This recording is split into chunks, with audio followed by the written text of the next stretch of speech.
Chandipura virus या CHPV ये virus Maharashtra की साइड में और अब गुजरात में देखा जा रहा है। पहले ये चांदीपुरा में महाराष्ट्र में पाया गया था और इसको CHPV कहते हैं शॉर्ट में। ये एक आर्बो वायरस है, आर्बो वायरस फैमिली से आता है जिसमें रेबीज का वायरस भी शामिल है और एक तरह की गंदे पानी में और गंदगी में रहने वाली फ्लाई होती है, मक्खी होती है जिसको हम सैंड फ्लाई कहते हैं, जिसका बायोलॉजिकल नेम फ्लीबोटोमी है।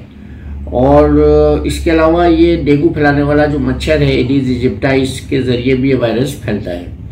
जब ये मक्खी बैठती है शरीर पर या मच्छर काटता है तो ये वायरस शरीर में जा सकता है और ज़्यादातर ये बच्चों को इन्वॉल्व कर रहा है। अभी जो गुजरात में बहुत सी मौतें हुई हैं और बहुत से केसेस सामने आए, ये अपने प्रकार में अनूठे हैं और इस साल बहुत ज़्यादा मात्रा में देखे जा रहे हैं।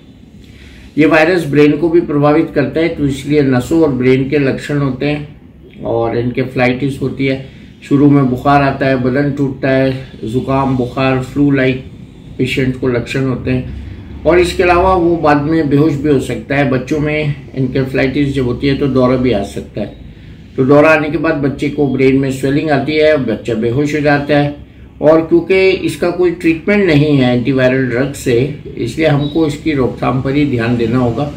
मच्छर से बचने के लिए मच्छरदानी और साफ सफाई से, मक्खियों से सुरक्षा बहुत ज़रूरी है और इसमें डेथ्स भी हो सकती है अगर ये दिमाग पर बुखार की तरह, दिमागी बुखार की तरह चढ़ जाता है।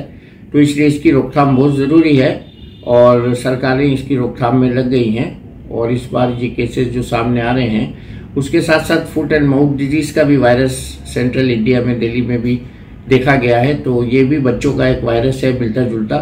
तो बरसात के बाद ये बीमारियां होती हैं और इनकी रोकथाम जरूरी है। हमारे चैनल आई ऑफ ट्रुथ को सब्सक्राइब कीजिए YouTube पर, इसे फॉलो कीजिए Facebook पर, Instagram पर, Twitter पर और कू पर।